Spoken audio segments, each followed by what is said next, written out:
So I'll leave these flowers for now and make a start on the bee. So the first thing I'm going to do is just block in all of the black areas, just like I did with the background. Looking for the darkest areas first. And I want the blacks on the bee to be really dark.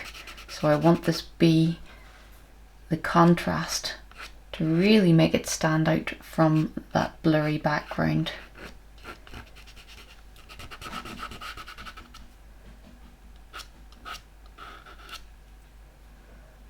And of course there are other colours being reflected off the bee, but my first task really is to get the darkest areas in.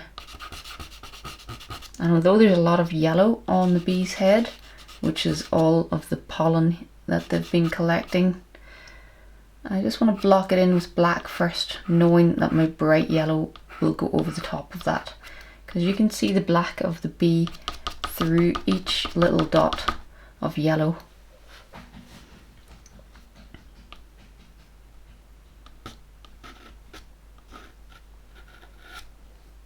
And someone was asking what kind of a bee this is. It's a violet Carpenter bee, and we get them in our garden here in the south of Spain. I think they're more common in the south of Europe. I'm not sure if you would see too many of these in the UK, or if you get them in the US or anywhere else. I'm not too sure, but they're absolutely enormous. They can be 3 centimeters long, and the first time I saw them flying around, I was really amazed by them. A bit worried when one flies into the house. I'm keen to get it out of the house. But the more time I spent photographing them, the more I realised that they're really not aggressive, and they were quite happy to have me in their space while they were busy collecting pollen. So I didn't feel in any way worried about being up close to them. But they really are amazing, really, really big, and they make quite a noise as they fly. And although their body is pretty much black, so not the yellow and black that we're used to seeing on most bees, but their body has a sort of blue sheen to it. And then those fantastic wings, which when they catch the sunlight, which I tried to do with this photo, you can see just how blue violet they are, hence the name Violet Carpenter bee. But they really are quite spectacular looking when you see the scale of them in real life, and then you catch the sunlight shining off their wings like this. Really, really beautiful. And I caught them at just a good time because their bodies are usually black, but you can see how much pollen is on the head of this one, and they all looked like that this day. They were all extremely busy in my garden collecting pollen. So that really is a lot of yellow, and it goes so beautifully with their purple wings. It's really what made me want to paint this bee.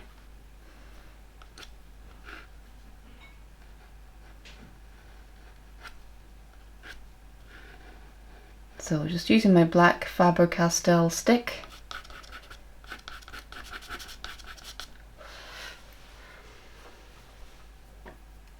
and just starting to look for all the darkest areas. So on the body there is a lot of black, but you're going to see just how much other colour I bring into the body as well.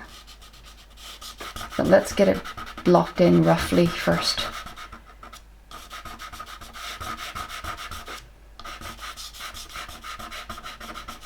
Just like I did with the background, getting the darkest parts in first, and then allowing those really vibrant colours to go over the top.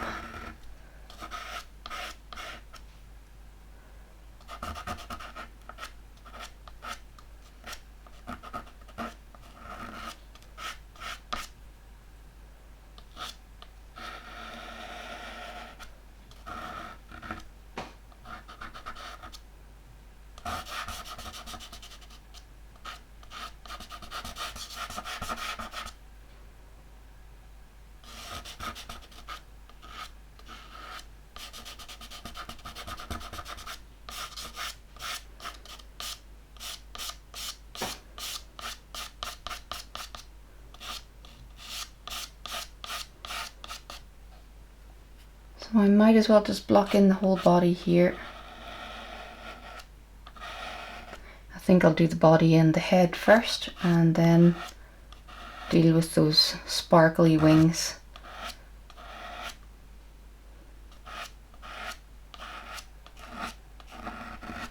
So these bees, I was reading up a little bit about them just to find out a bit more about the species. And they're called a carpenter bee because they make their nests by drilling into dead wood. But it's really the scale of them that impresses me the most.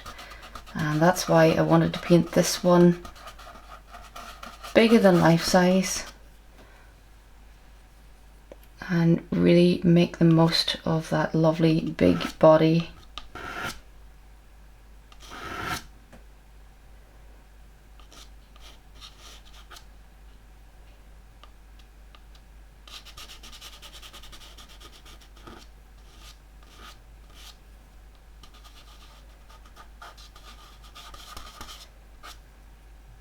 So I'd love to hear from you if you get these bees wherever you're from. I'd love to hear where else you find them.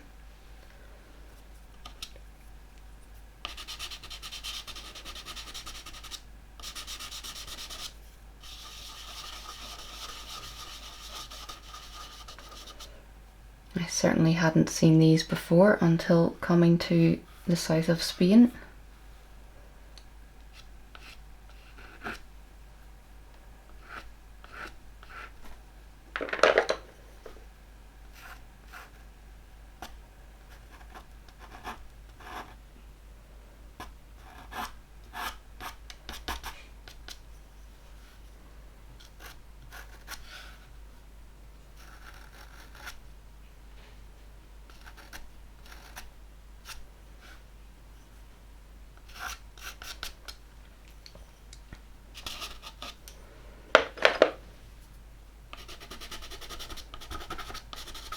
So the first thing I'll probably tackle is all that lovely yellow pollen on the head. Just making sure that I've got enough of the dark pigment on to really let the yellow show up. Then just coming in around the edges with a little bit of purple. It's the purple, of course, from my background.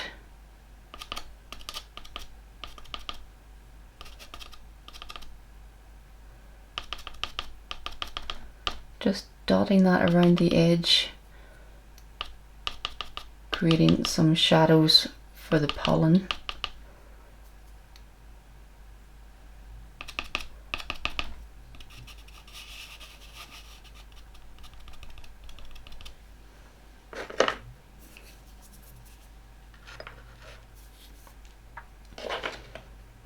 So I'll come in with a yellow first of all that is a little bit less vibrant. But I probably am going to bring in a really vibrant yellow as well, just to add the very final bright touches. But this is more of an orange yellow, just to add first. Again, working my way up to the brightest colour, not going straight for the brightest colour first.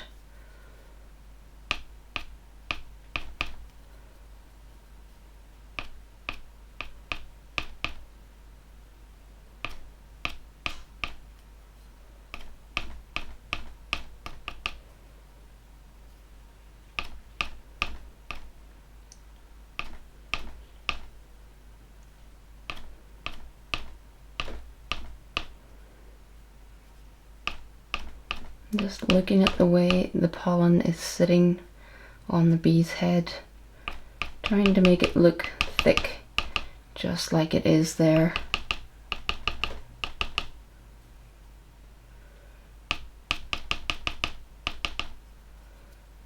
And leaving that little gap in the center, his little bald patch in the middle there.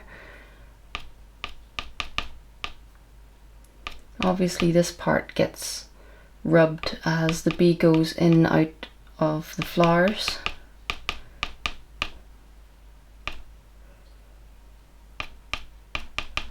but they really do get covered in quite a layer of pollen. It's amazing.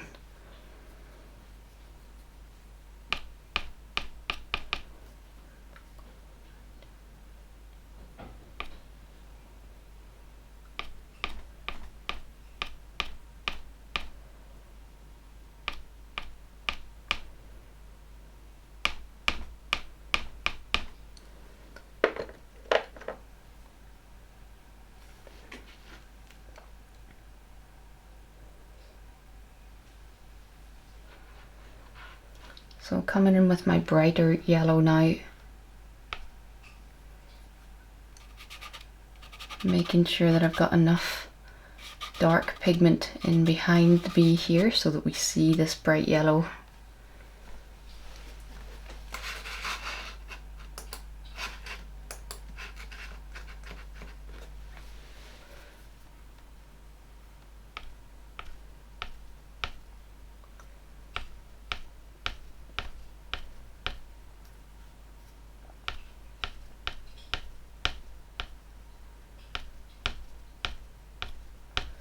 And I'm constantly turning the pastel around, finding little fresh edges that will make a nice fine little dot for me.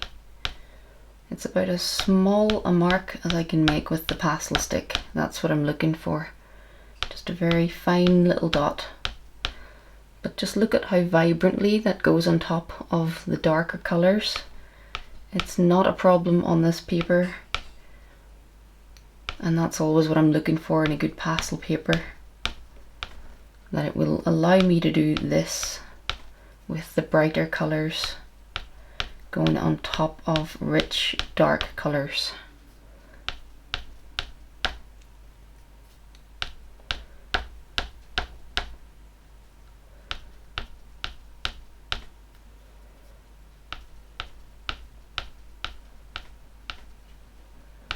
So the smallest little dots that I can make.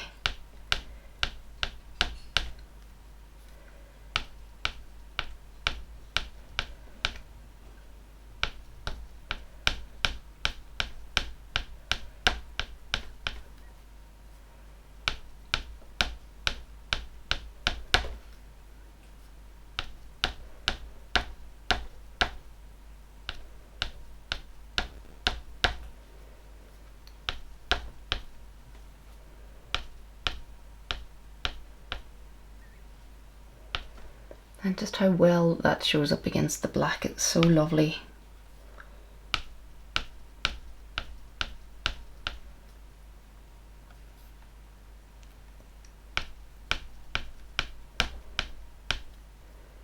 And of course, because we've used so much purple, it contrasts really nicely with that bit of background purple as well.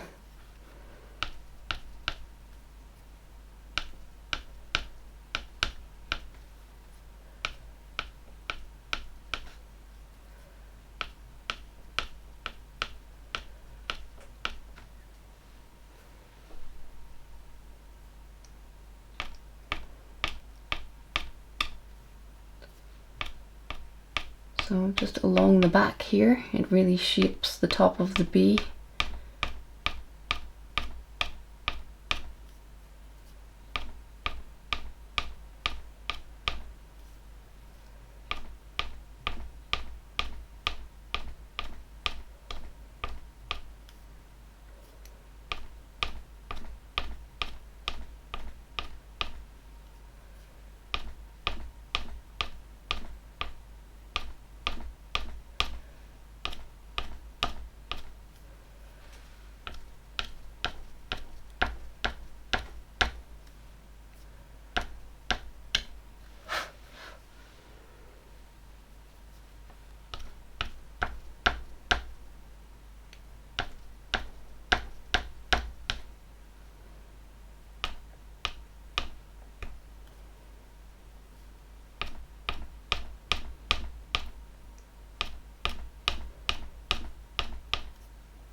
And of course, in some areas, when we're not just around the edge of the bee, in some parts it looks a little bit more solid, where it's more clumped together, and then just saving those little separated dots for around the very edges of the bee.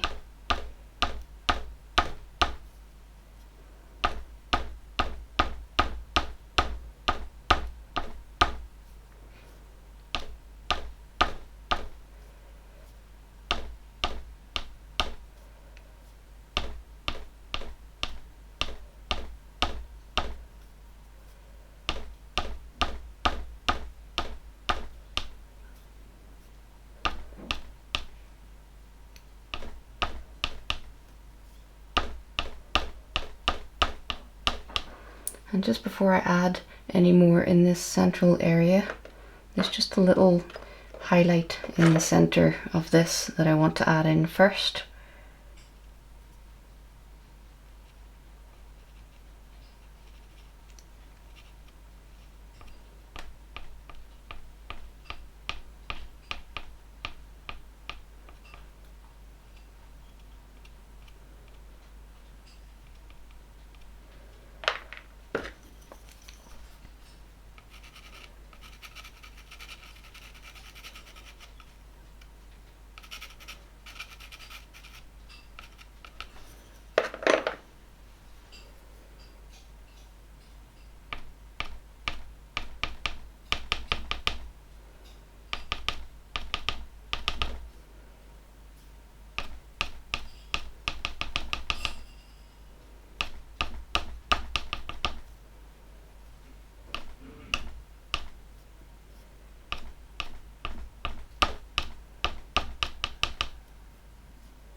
So I'm pressing reasonably hard.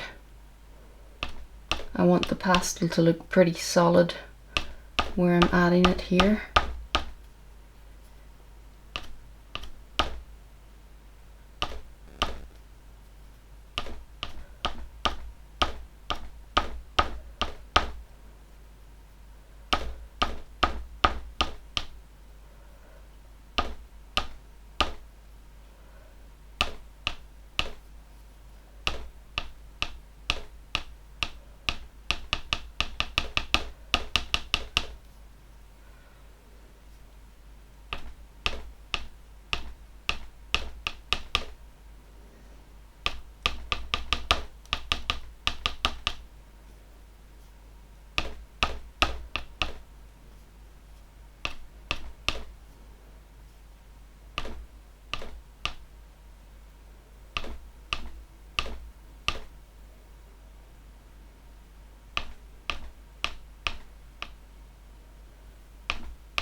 So just coming in with an even lighter yellow.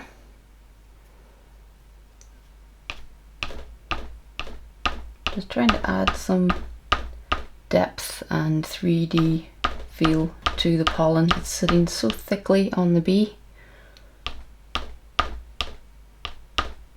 So rather than just using one color of yellow,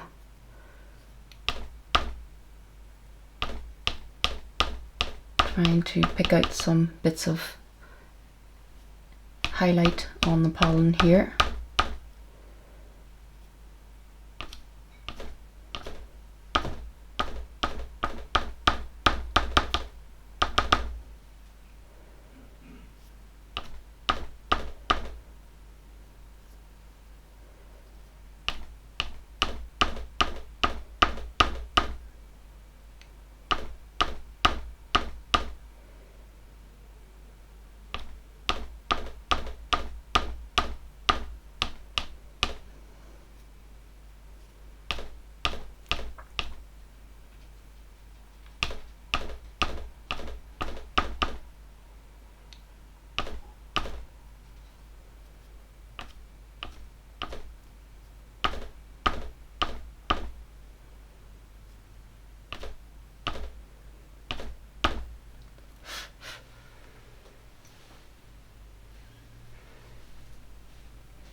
So as I mentioned, there are some colours reflecting off the bee.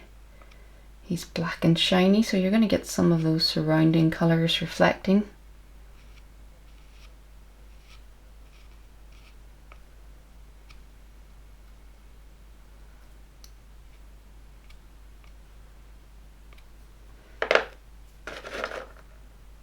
And of course, because he's so shiny, you're going to get some extra bright bits of shine, just like on the top of the head here, also on this front section.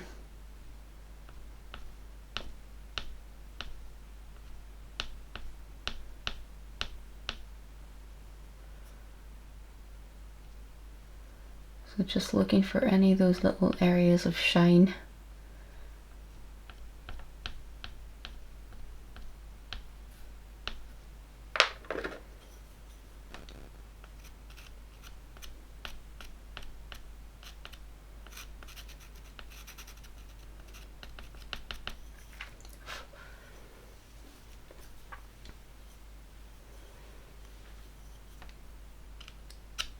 Then as well as that, because we're so close up to him, I can actually see his little hairs, and I'll be using a pastel pencil to make him a little bit hairy looking.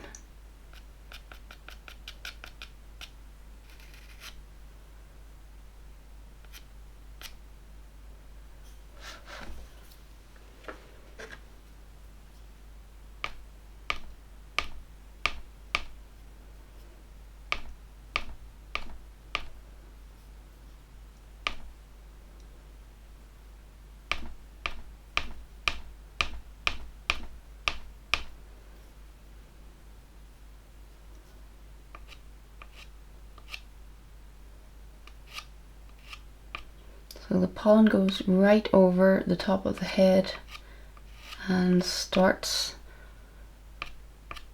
right down the top of the wings as well. But I'm going to leave the wings for after I've got the body done, so I'll work on a little bit at the bee's body and we'll come back to those shimmery, sparkly wings. Definitely a part that I've been looking forward to on this piece. And I'm going to try and show you how to create the shimmer and make it seem sparkly without actually using anything sparkly. But then I do have a beautiful iridescent pastel which I'm tempted to use on this. I'll see how I get on without it. But I'm always looking for a good excuse to use it. I don't often get one. I've got a really sparkly dark purple which may get used on this before the end.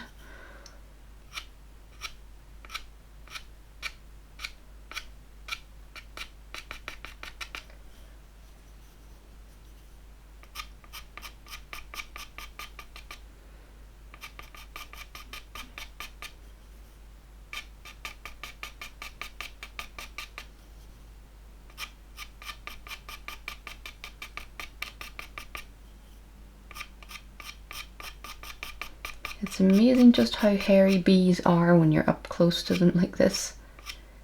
You wouldn't think it from a distance, but so many little individual hairs around the edge of the body. And I'm just using my black Faber-Castell, but whatever pastel pencils you have to work along are absolutely fine.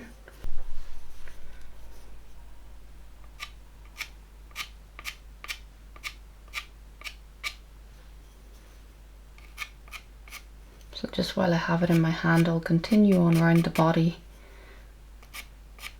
and add these little fine hairs.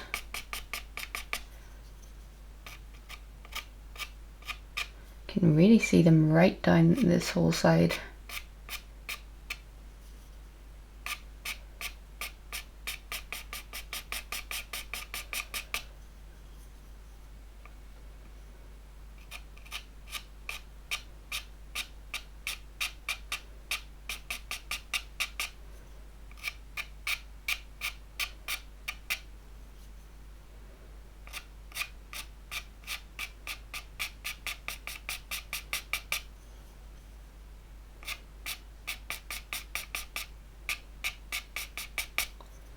That's one of the main reasons that I like to have the background in first, knowing that I'm going to pay such attention to little edges like this, and you can see my background through all of those little hairs, so it just wouldn't be possible to add the background after I'd done this, or at least it would be extremely annoying. So that's one of the main reasons that I do the background first. Then I can work these edges without having to worry about that.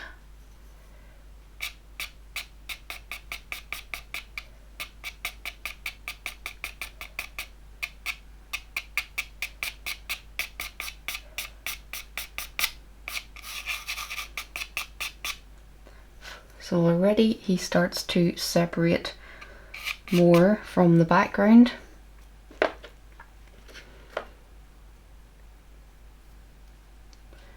And now I want to bring in some more colour on his body just to add interest to all of the black.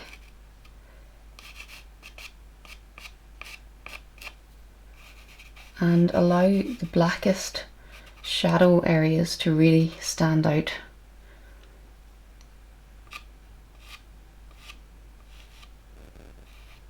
Because as I said, they're really not solid black when you see them in sunlight. They've got so much colour reflected on them. And they just seem to have sort of iridescence about them.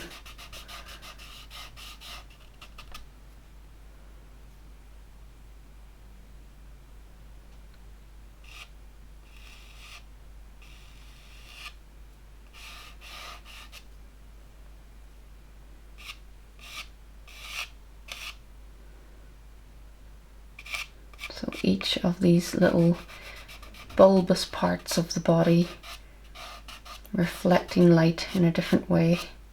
So really just paying attention to the 3D form,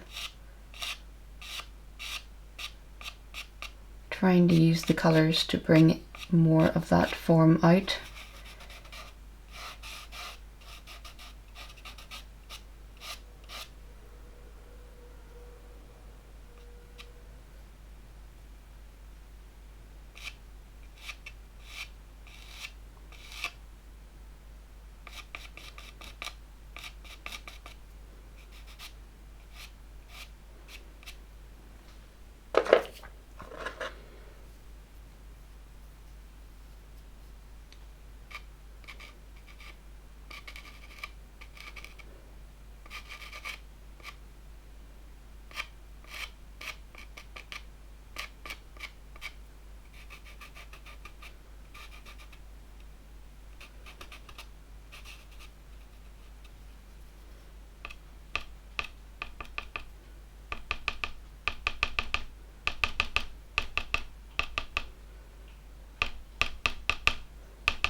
And there really is quite a lot of light reflecting off some of these sections, so I'm coming in with a lighter color again, just to strengthen some of these little segment lines, the little creases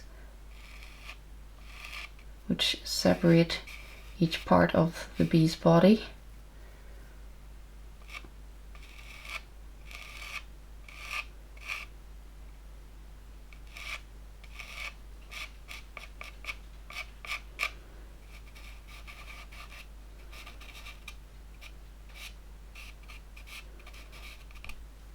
And I'm not really getting them exactly how I want them, but I'm going to come back in with the black in a minute and just strengthen up the shadows surrounding these, so I can put them better in their place when I do that. Just laying in the colour at this stage, not too worried about it being neat.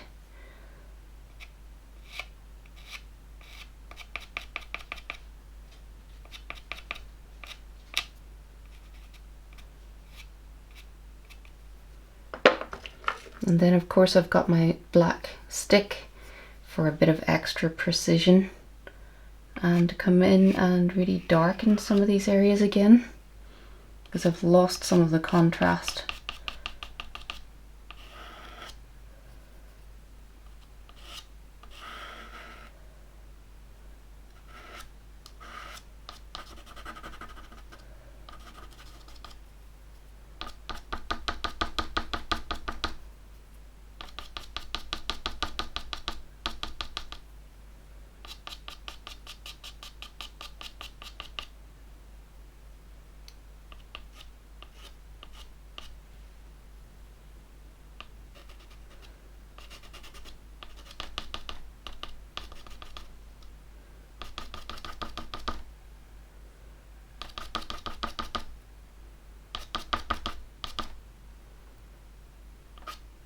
So again, just looking for those areas where it's at its absolute darkest, and just strengthening that even more.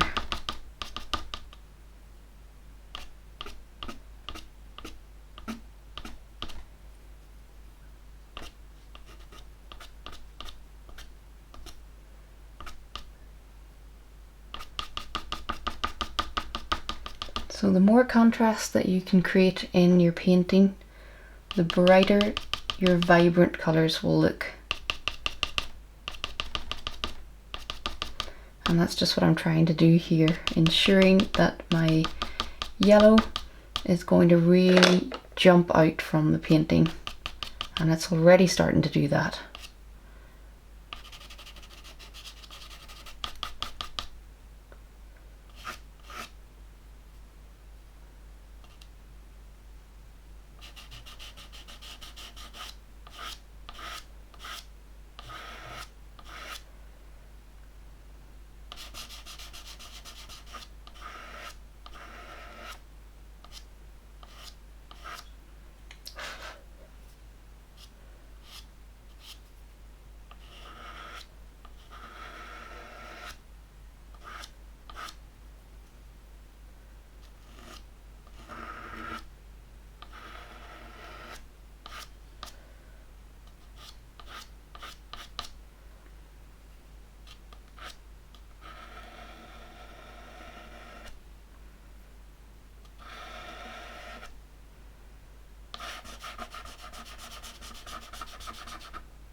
And of course there are going to be some little bits of pollen dotted right over the bee's body as well.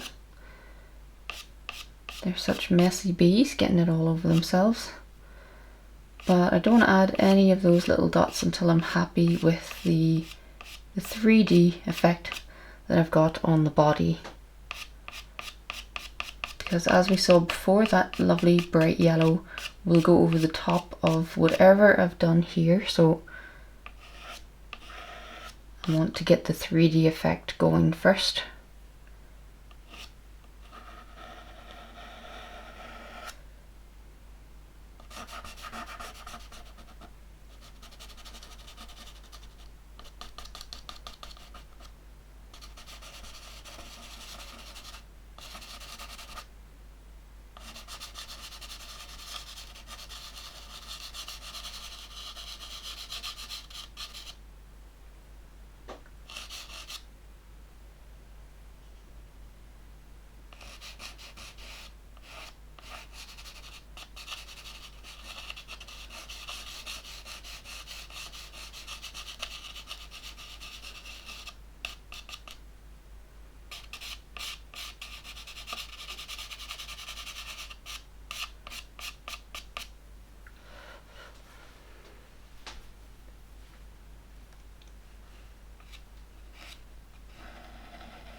So just like on the head, we've got some really bright, shiny highlights here.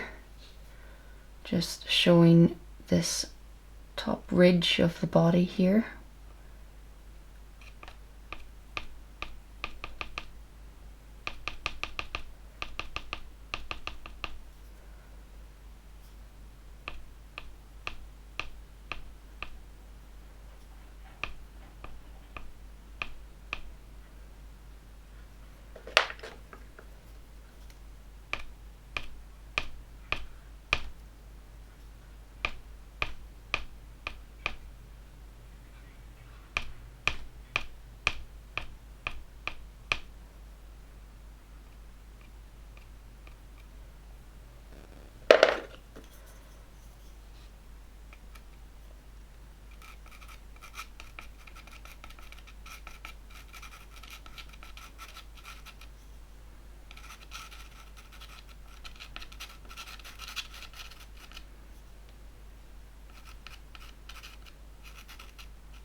And I'm just knocking some of it back again because it's really not that big an area where the highlight is at its brightest. And I'm also bringing in some of the BV7 so that it's not quite as bright as Grey 27.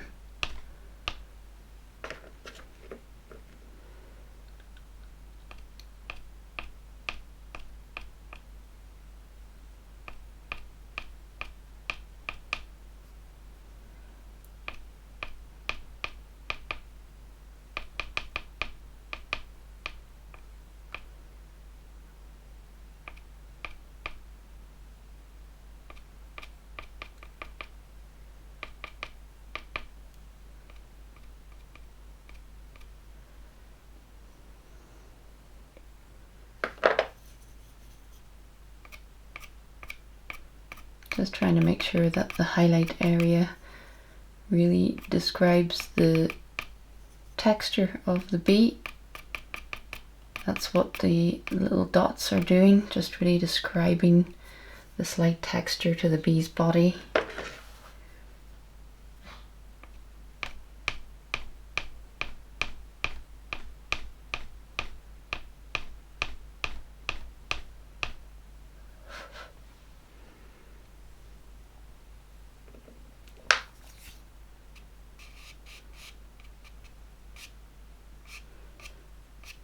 So I've got to be quite delicate working on this scale with the Fisher 400. I'm noticing things do want to slide around a little bit. It's not quite as easy as it would be on velour or pastel matte in my opinion, because those papers really hold the pigment in one place. I'm finding that on this scale the pigment wants to slide around a little bit. It's tricky just keeping it under control sometimes.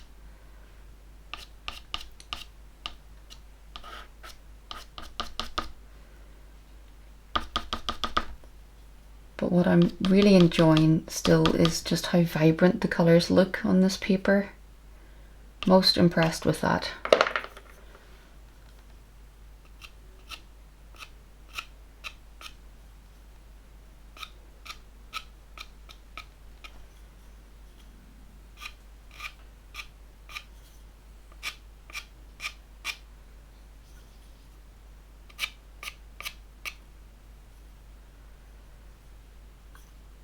So that's not too bad for the body, starting to look a bit more 3D.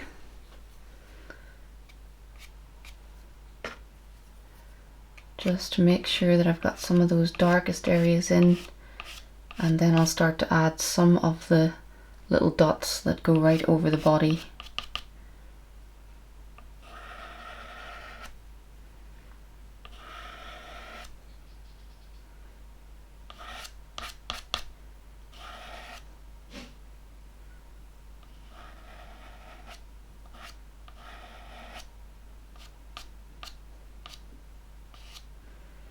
And perhaps even just a little touch of the lovely warm purple from the background, just to warm up certain areas of the body.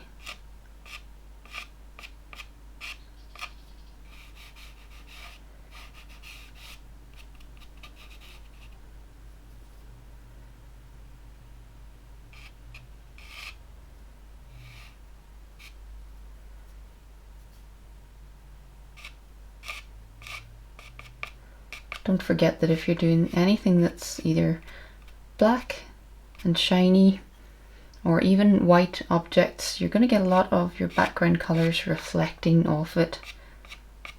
So I've really tried to make use of some of the colours I've used in the background, just to add these subtle bits of highlight down the body.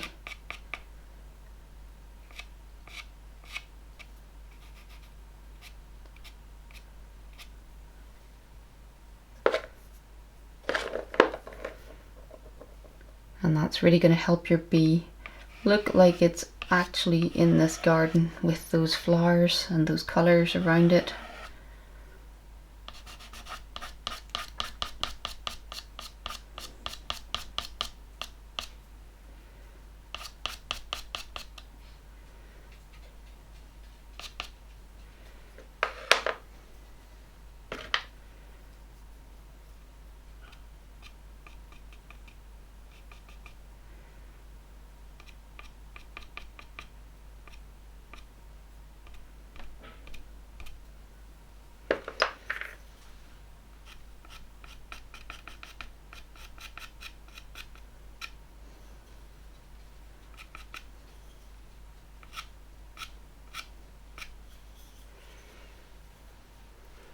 Okay, so I think we're about ready to add the speckled dots right over the body.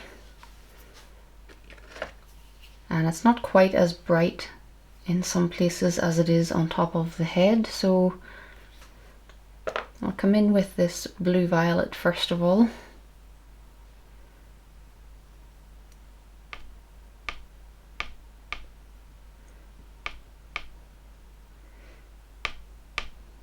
So just taking my time, not going really fast at it like you might,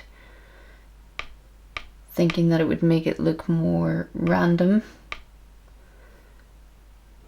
I actually find if I take my time with this sort of thing, I can really think about where to place the dots, and it always comes out a bit more natural and random looking than if I just started into getting into a rhythm and dotting it really quickly. I'm also trying to move the pastel around, making sure that I'll find a little sharp edge just to make a nice tiny little dot. Trying to avoid them coming out like little long lines just like those last two.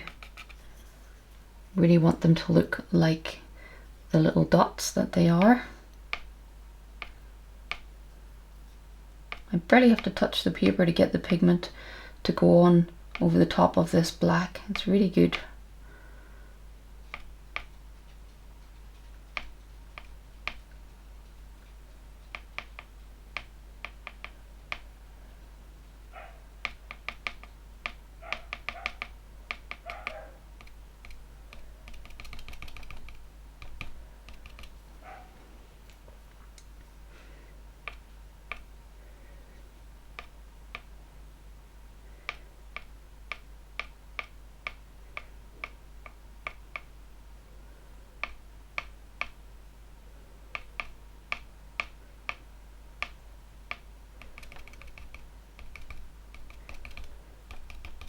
So try not to get carried away with it, just keeping an eye on the photo reference.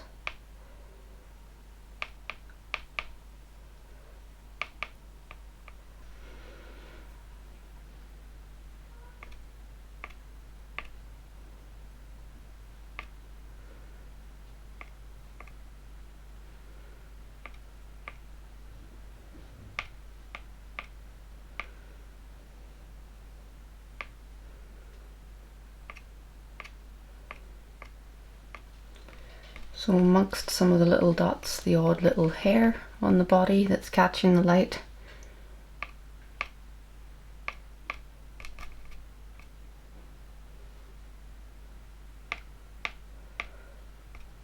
yeah, much less of them as we come down the body. A real cluster of them up in these top sections. So using that lovely mid-tone blue violet, and then you can see that there are also little speckles of the yellow where some of the pollen has fallen onto the body as well.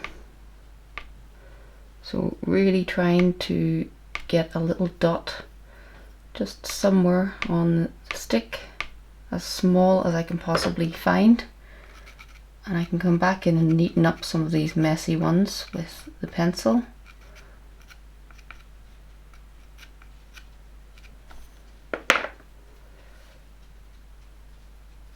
But you can have a practice go somewhere else before you go on the bee if you want, but normally I just go for it, and I can always neaten any up that don't look quite right.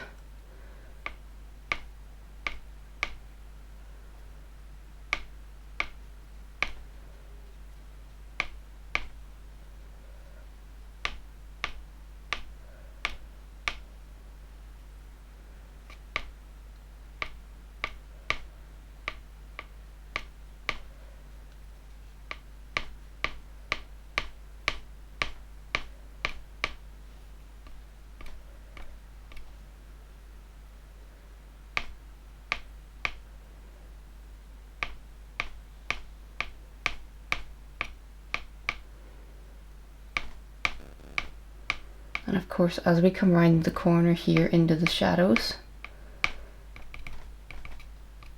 I'll just blot those in a little bit more so that they don't shine out quite as brightly.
So the more detail I can add on the bee, the more it's really going to set it apart from that soft background. And the more I work on the bee, the more I start to think that perhaps I could soften this background even a little bit more.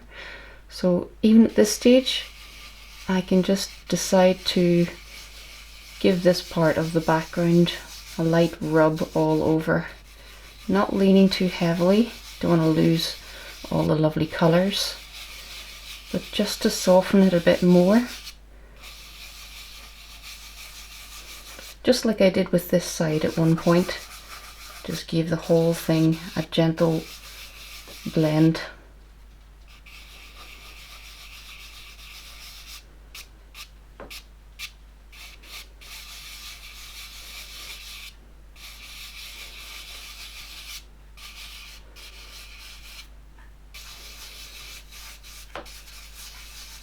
And I think that's really going to help the bee to stand out even more. So the more detail I add here and the more I soften this background, really sets them further and further apart, making the bee pop out that much more.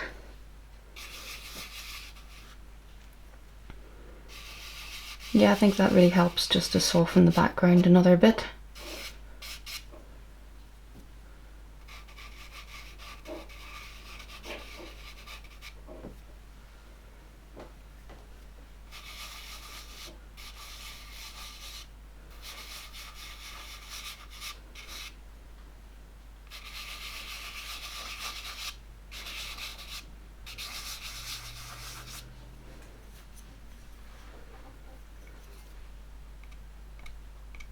So yeah, I'm pretty happy with the bee's body.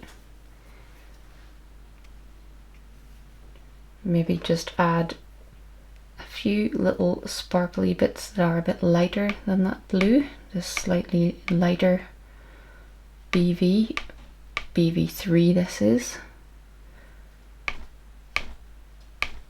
Just trying to bring in as much blue violet against all of that lovely yellow as possible, really enhancing the effect that the opposite colours have.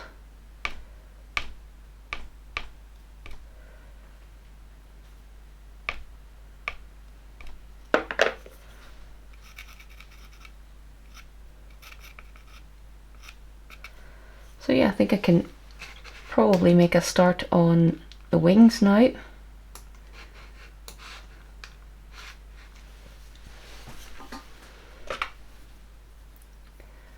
So this top wing, perhaps I'll use some pastel pencil just to sketch it in again.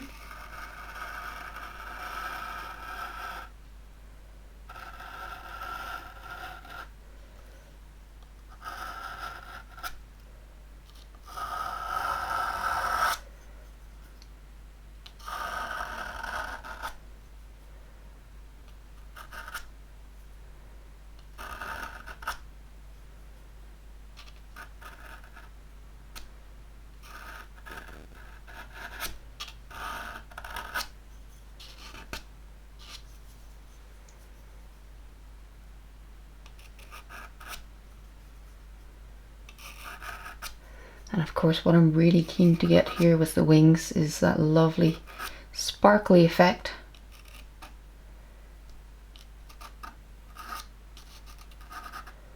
And we'll only achieve that by creating enough contrast so that all of those subtle little highlights where the sparkles are really stand out. That's the key to this effect.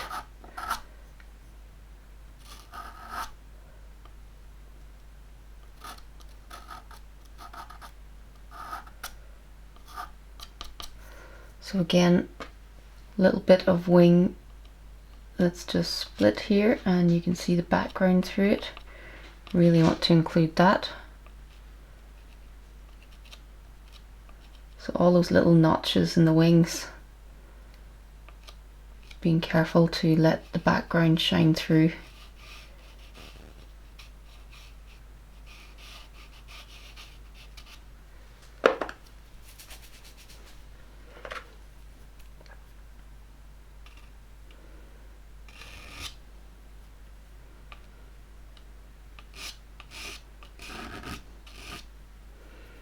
So the bottom part of this wing isn't really catching the sunlight.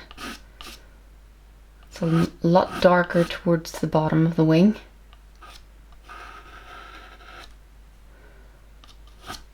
And it's important to get that right because it will make the wing look like it's got that fold in it. Don't want them to just look flat.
But there is a lovely warm purple glow of it. I've added the black on first just to give it some real depth.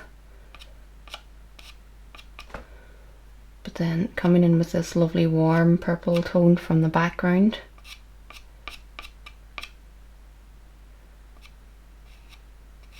And that color looks so nice against this yellow green.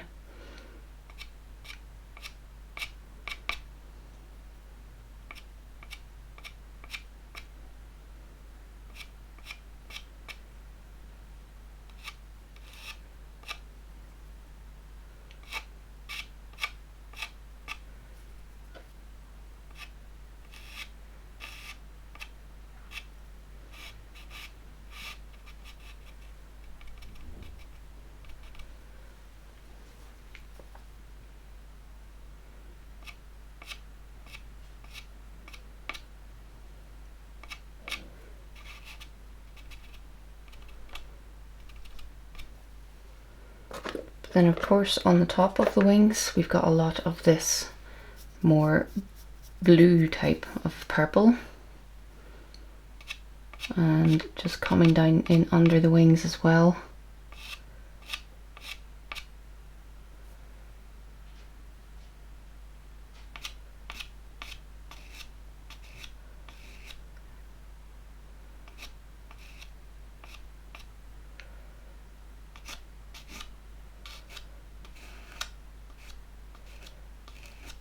So all of these colours I've used in the background. You can see this purple over here. Everything getting tied in, creating colour harmony using the colours that I've already used.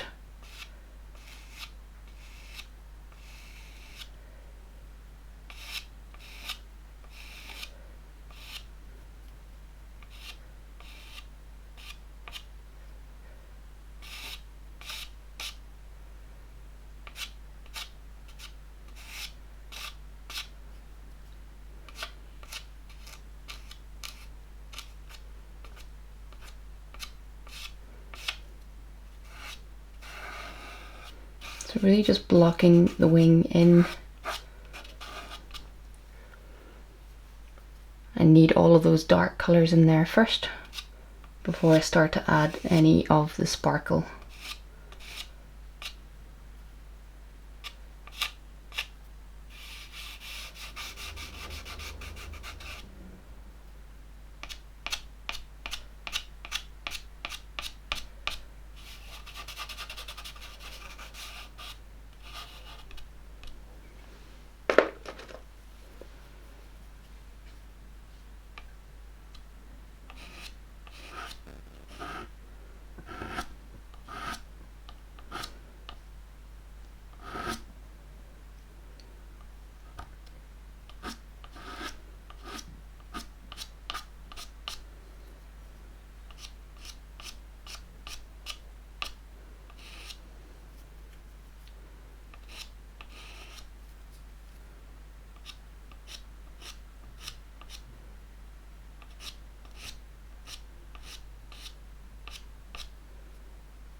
And again, that black Faber-Castell stick, great for getting the finer details. It's a good bit harder than the soft sticks. I also like to use the Prismacolor New Pastel. It's even a little bit darker than this, but for what I'm doing here, this one's great.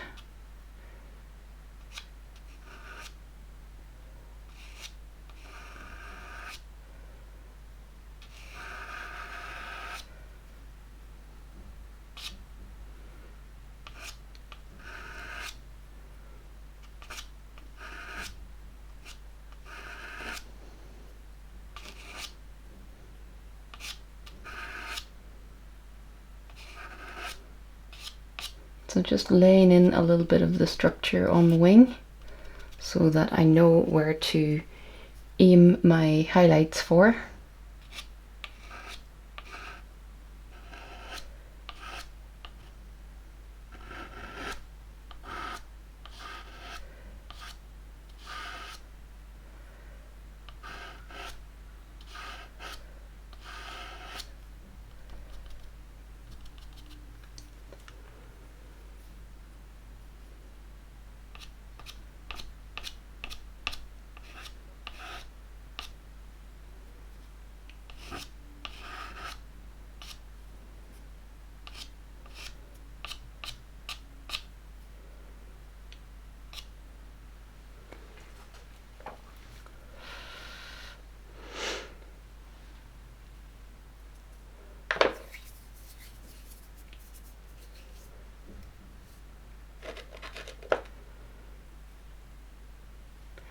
So a good excuse to make use of one of my Henri Rochers. If you don't have this colour, just pick up something that you can find that's similar.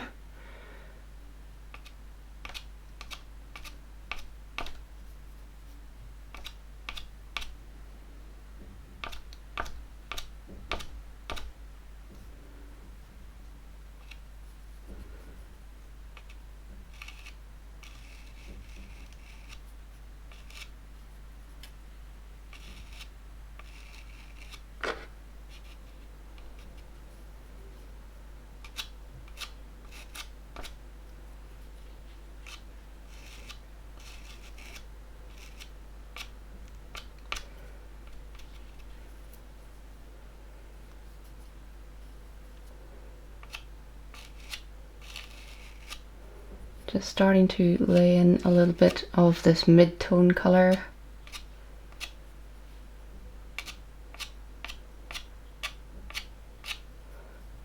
I'm not going to be able to get this quite as detailed as it is in the photo just because of the overall scale of the wing, but I really just want to give the impression of the texture and the way the light is reflecting off it.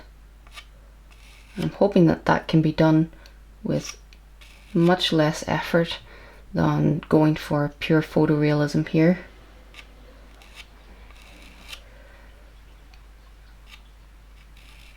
As I'm often saying, sometimes less is more, and you can get away with quite a small amount of detail to describe something incredibly detailed.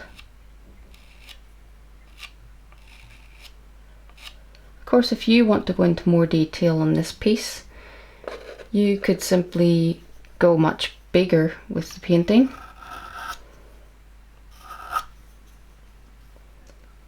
That way it'll allow you to include more detail.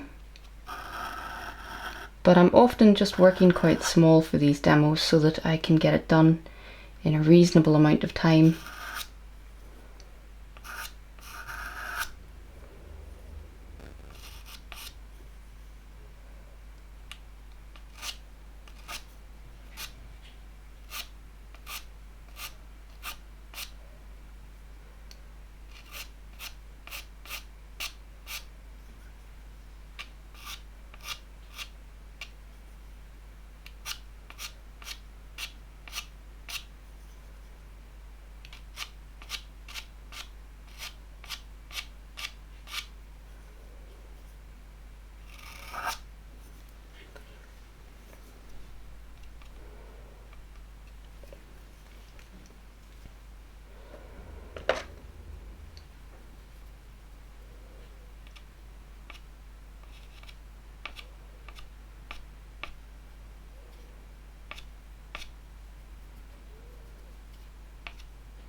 So keeping everything pretty dark.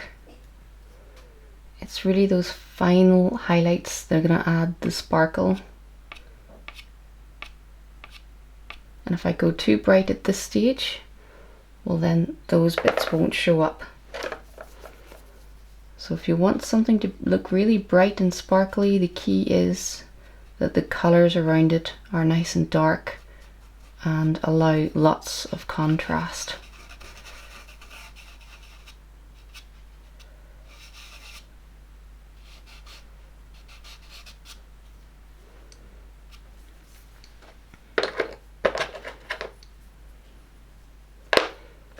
And of course we've got more of that lovely pollen just coming out the first section of the wing.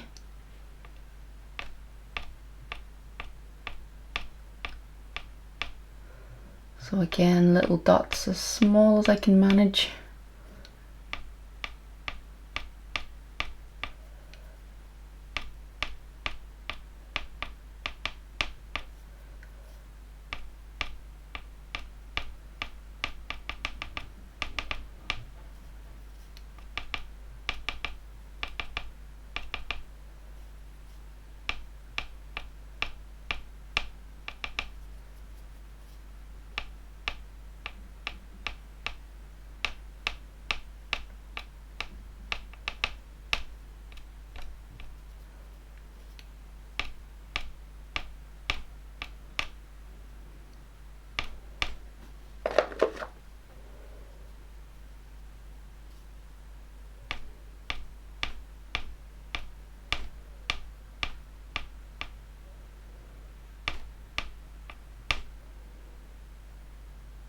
I do believe that that slightly stronger yellow goes on a bit better, so I'll stick with that one. Just trying to get the most amount of vibrance in the smallest surface area. So it's tricky to add these little dots. Just taking my time with it.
So now for a few highlights that are going to make this area sparkle.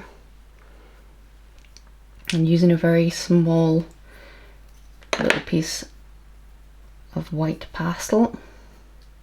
I'm going to try and aim this into some of those little ridges and create some little dots of bright highlight.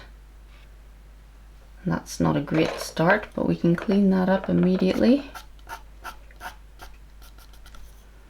Just see how forgiving pastel is. You can make mistakes and clean it up quite easily. It's a very forgiving medium.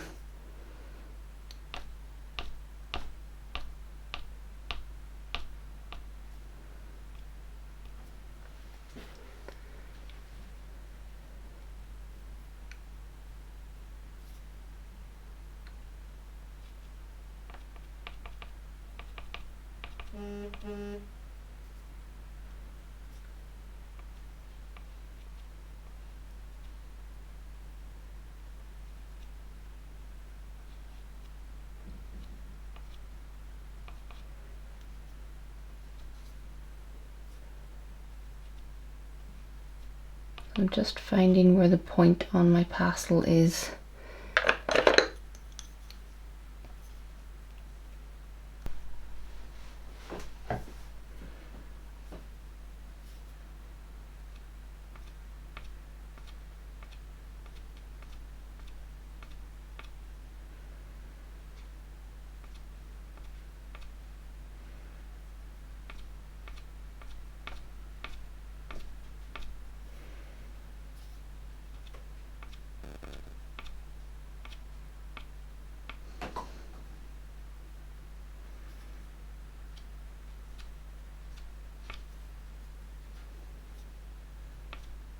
So I'm really trying to get these little dots and lines to go on as cleanly as possible so that you can still see the lovely purples around the highlights. Don't want to just cover it all in with this white and lose the vibrance of the colours.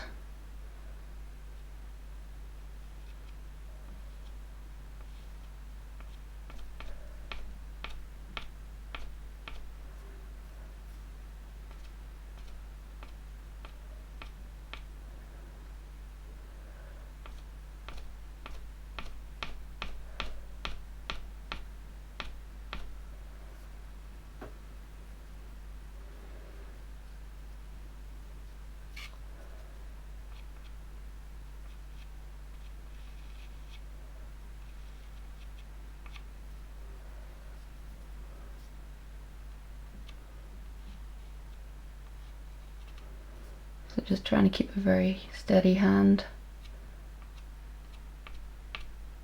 Difficult job to do and chat at the same time.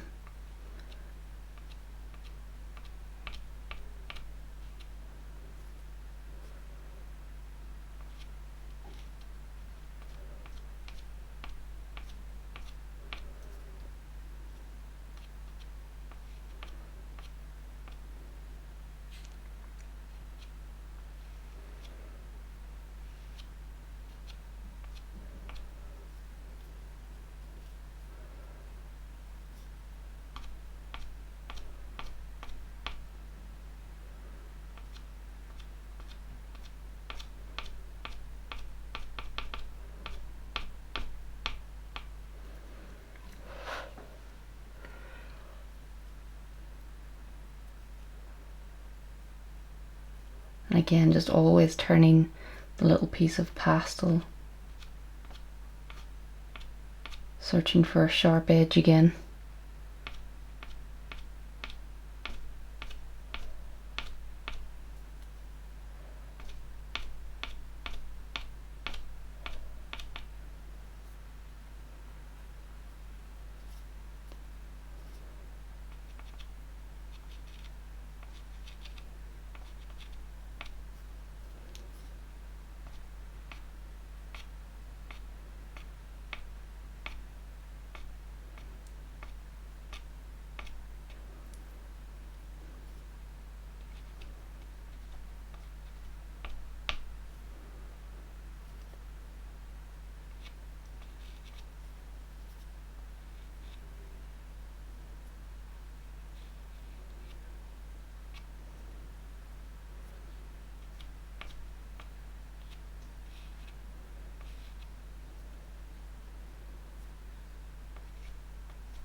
So it's definitely tricky on this scale. Just need to go back and forth a few times, just trying to accentuate some of the highlights, strengthen some of the darks.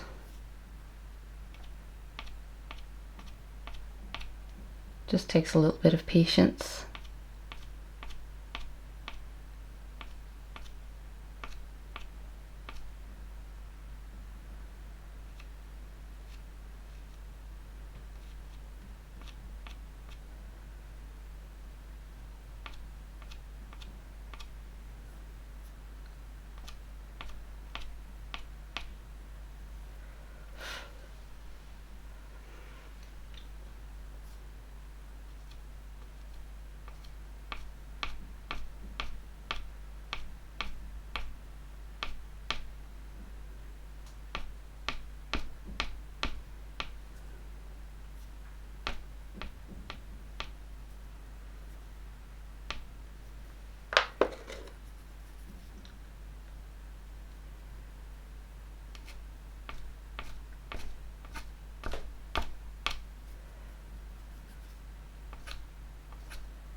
So it definitely does begin to get a little bit more difficult to get the dots to go on nice and clean. The more layers you get on here, the more attempts you have, the tougher it gets.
So it's probably close to as much detail as I can get on here.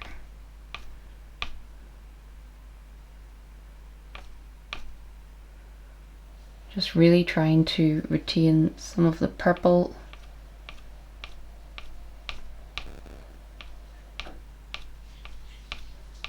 But also get enough of the highlights on there for it to look really sparkly.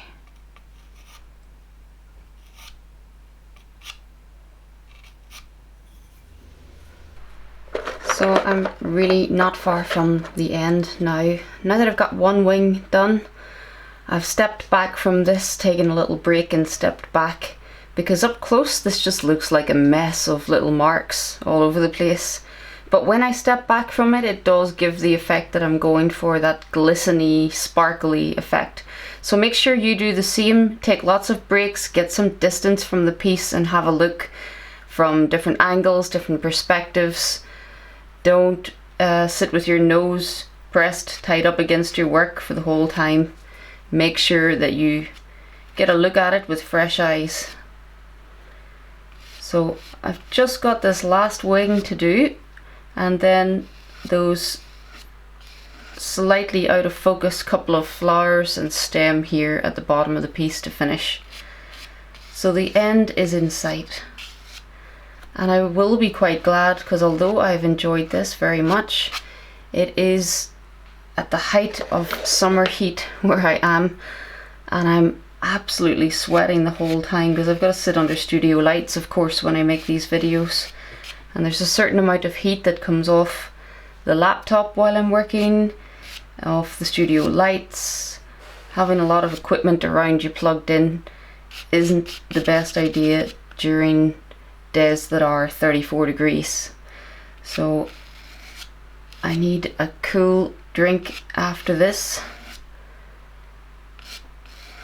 It's always quite tough to work in summer, but I thought it would be fun to take on a little summer themed piece like this. It's why I chose it, because the mood outside is summery and I wanted a little slice of that in my studio, and I have really enjoyed this little bee. And I've really enjoyed the Fisher 400 as well. Really do like this paper. So perhaps next time I work on it, I will go big. Because this is quite a small piece as well. It's just 8 by 9 inches big. So pretty small. Always going to be a little bit difficult to get any detail in. But I'm pleasantly surprised by the Fisher paper. It has allowed me to get quite a lot of detail in a small area. I'm really quite impressed with it.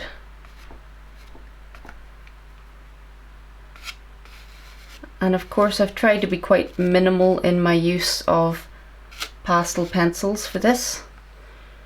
So much vibrant colour going on here that I've really wanted to almost only use the big sticks, because that's how you get the most vibrant colour in your pastel work.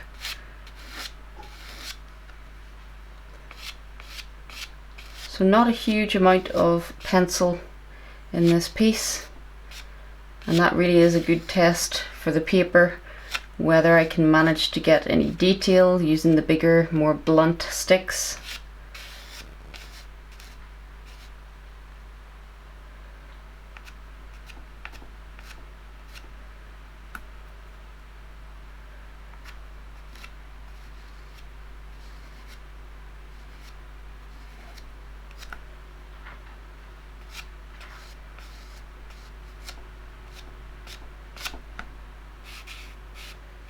So just blocking in the other wing with the deeper purple first.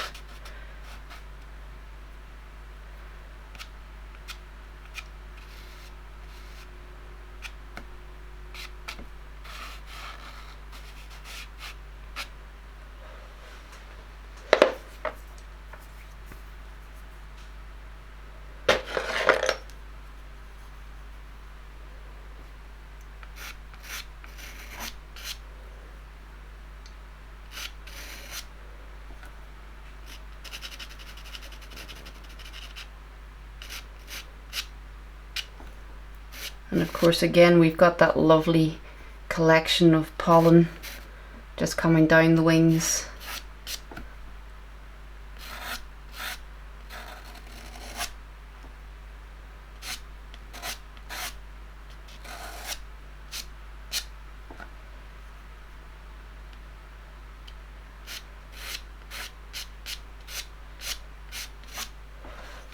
So I mentioned earlier that I have got an iridescent purple pastel, but I'm almost tempted not to use it because I really want to show you this effect of how using flat colours you can create that shiny iridescent look without actually having anything iridescent to work with. So I'm tempted to not bother adding it. We'll see at the very end. Perhaps I'll add a few little dots of it here and there. But there's so much that you can do to achieve that effect without actually having the sparkle. And that's kind of more what I'm interested in, how to create the illusion of things.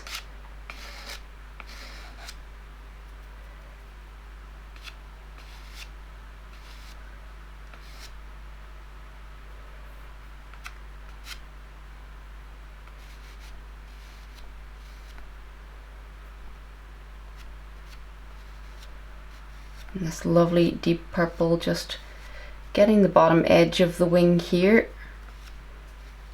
Such a lovely colour next to those really muted greens here.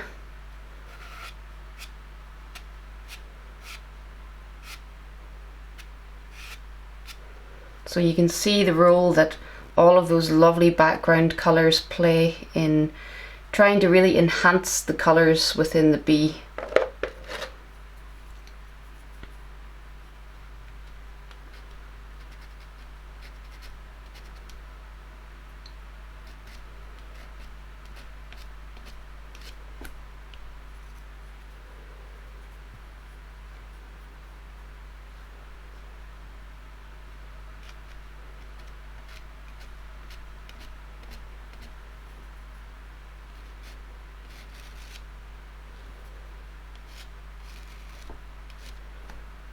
So a lovely little bit of Henri Rocher. Just happens to be a colour that I don't have in my other pastel brands.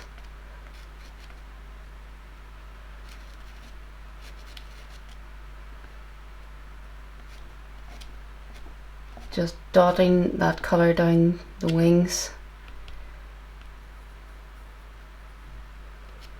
It seems to be a little bit less light catching this wing, so the highlights are a little bit more spaced out.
So yeah, the little sparkly bits on this wing, I can see a lot of little circular shapes.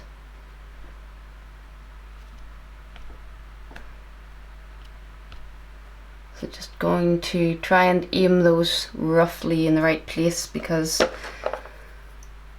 each little area of sparkle kind of shows the little ridges on the wings, the little folded parts. So I do want to kind of get them in the right place just to show the structure of the wing better. But again, I'm not being too crazy about the detail here. Just trying to get the effect without going into crazy amounts of detail.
So I'm using my BV7, which is that lovely light blue tint here. I'm going to come in with some of the grey 27, the lighter colour that I used up here as well, but just adding a few slightly more muted ones in first there. And then one of my little crumbs.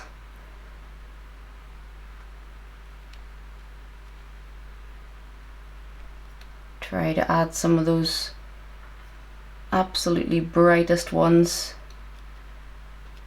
just at the end.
And then just to help enhance some of those little sparkles,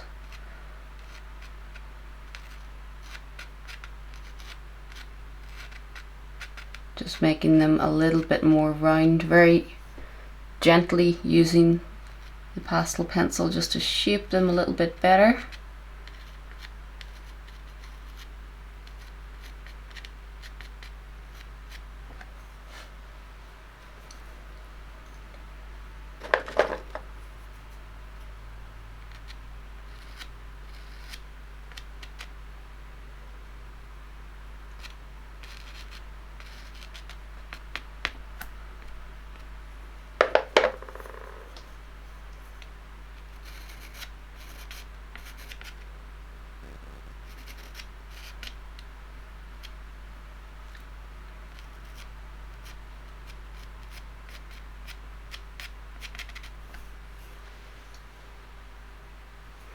But yeah, I don't think I need to do too much more to this. Again, if you're working along, sometimes when you're sitting up close to it for a long time, you can start to think that it looks a bit rubbish. So make sure you take some time and get some space between you and the painting. I have a mirror just behind me, which I'm always mentioning, and it's quite easy for me just to glance around over my shoulder and see the piece not only a bit further away, but its mirror reflection as well. So to see it back to front can really help you spot any areas that you need to correct, especially if you're working on portraiture, for example. Sometimes just seeing it back to front or upside down can point out something glaringly obvious which you couldn't see when you were sitting working at it. So always try and get a different perspective.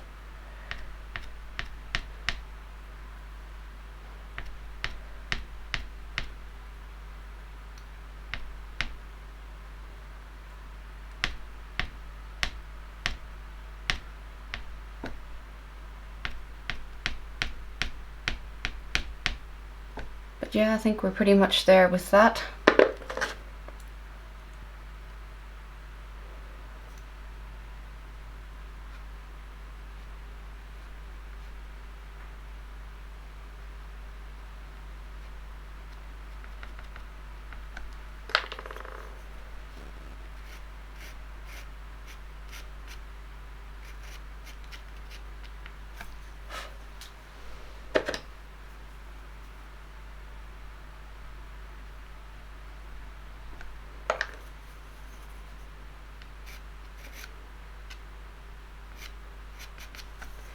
So yeah, that's my bee pretty much complete.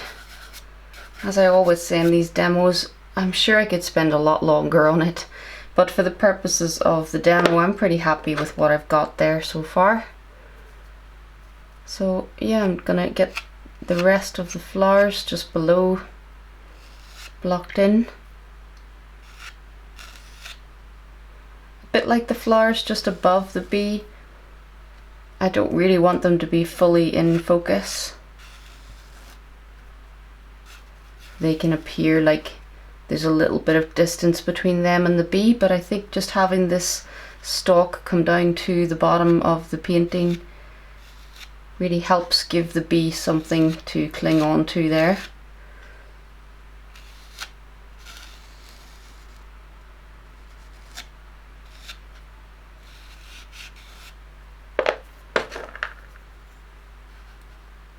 And of course I can use little bits of my background colour here.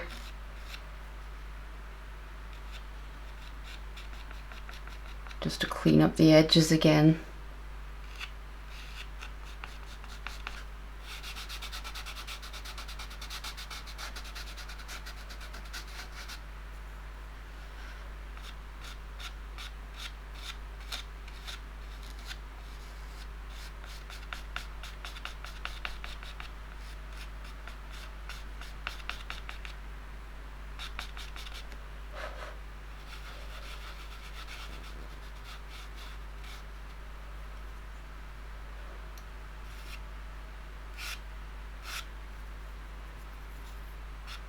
So I want to soften it in, but it's also difficult to do that without messing around with the edges, so just cleaning up a little bit also helps to shape the little branch better, or the stem.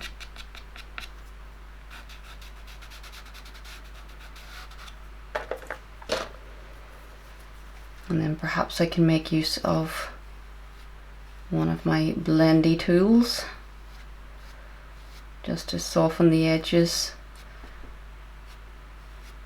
Start to send it back a little bit into the background.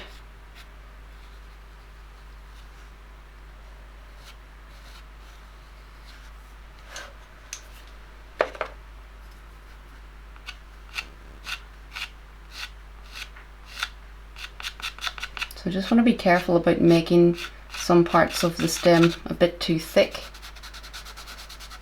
Try and remember that the main stalk should always be thicker in general than any little stems that come off of it. So it should usually get a bit thinner as it goes up from the base.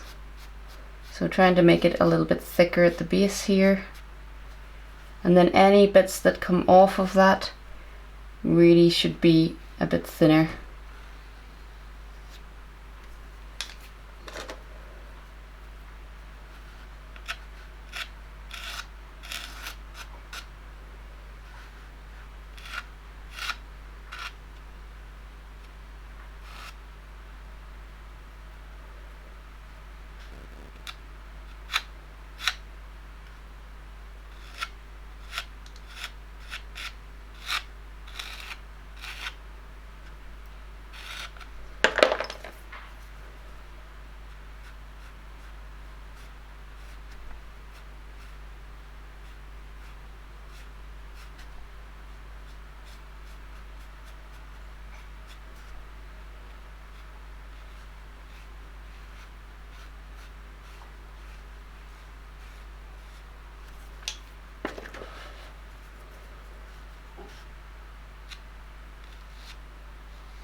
So I hope that you've been enjoying watching this one come together.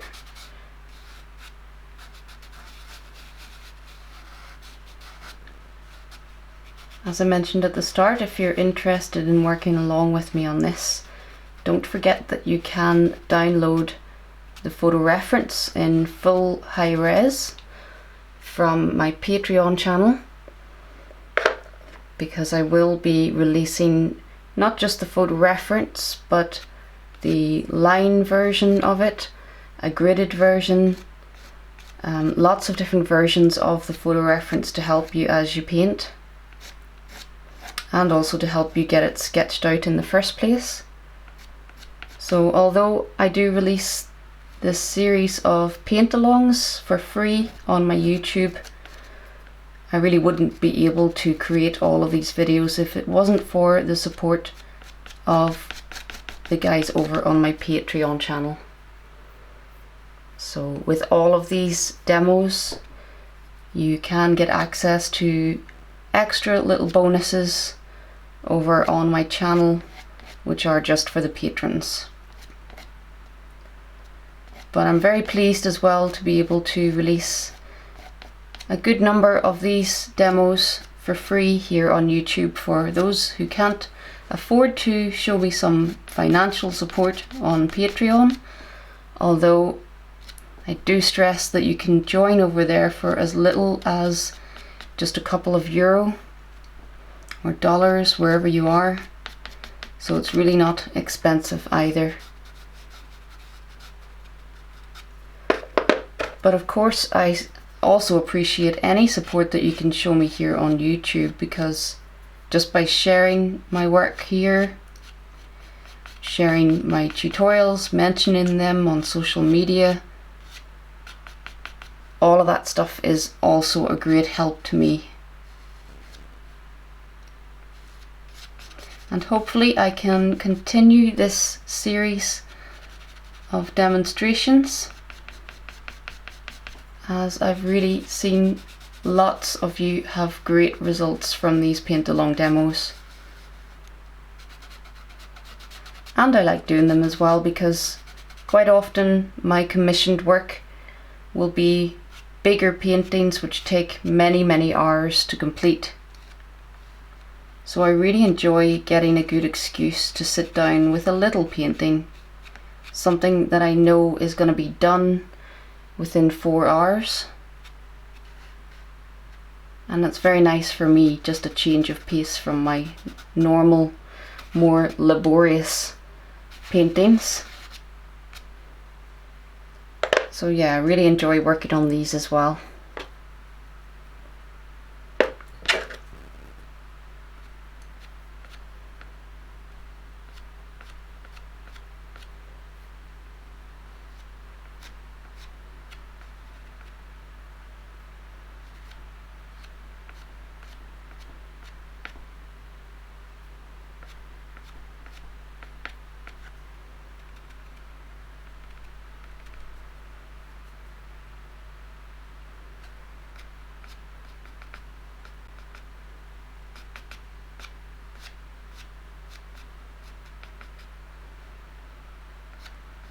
So really on the home stretch, just this couple of little flowers to finish.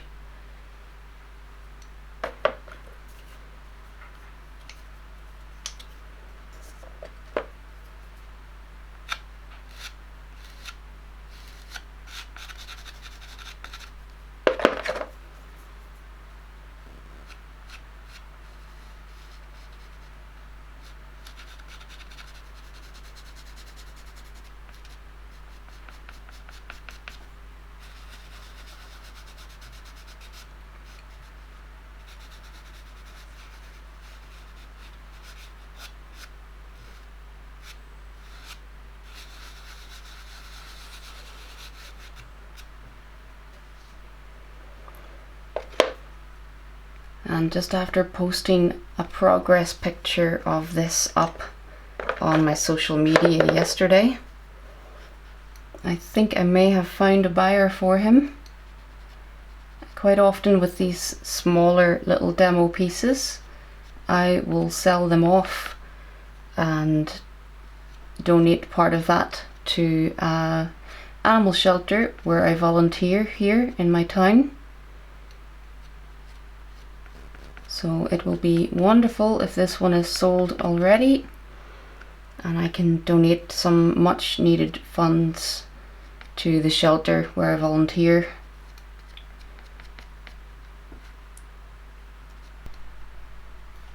And if you're interested, on my website I also sell some miniature prints of some of my work, and proceeds from those sales also go to this animal shelter where I volunteer.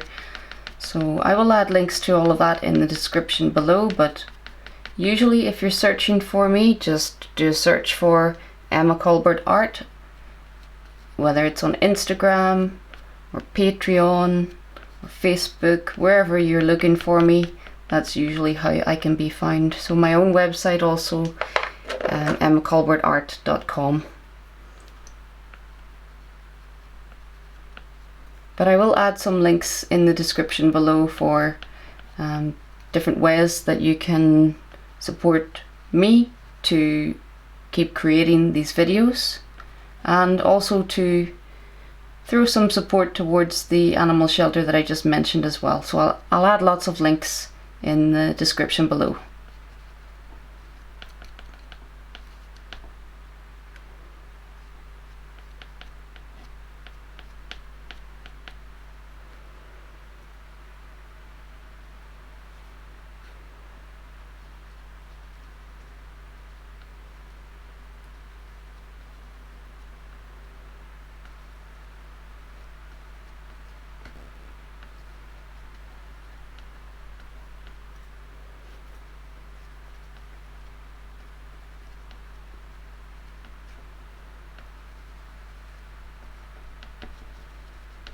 So yeah, not putting a huge amount of detail into these two flowers, Both of them are pretty out of focus. So like before, it doesn't take a huge amount of detail just to create a sense of them, and then I will try to soften them into the background a little bit more.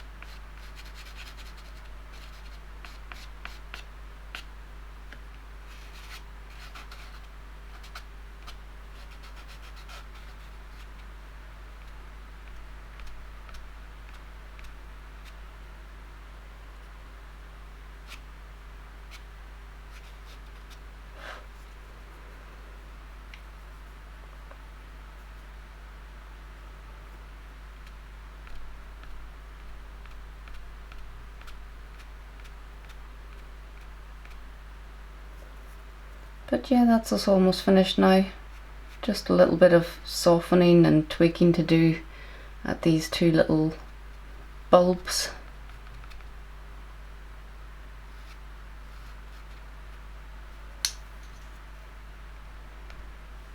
Like with anything out of focus, just trying to soften the edges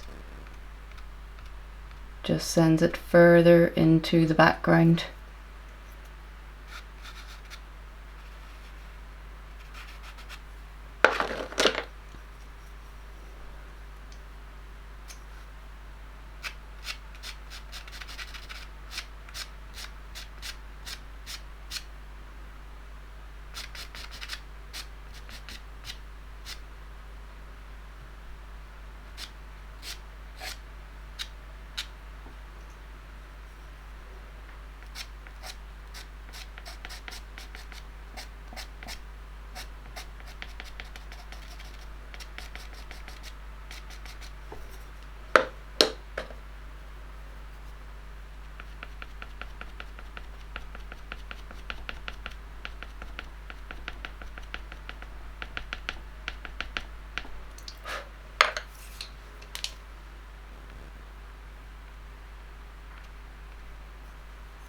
Yeah, so maybe I'll get a bit of distance from it now and come back for a final look, but I think I can pretty much call this one done. I hope that you've enjoyed watching this come together, and if you've been working along, that you've enjoyed creating your very own violet Carpenter bee. If you have enjoyed this or found it helpful, then please do hit the subscribe button here on my YouTube channel. And also please consider checking me out on my Patreon channel if you're interested in learning lots more soft pastel from me. But until next time, happy pasteling.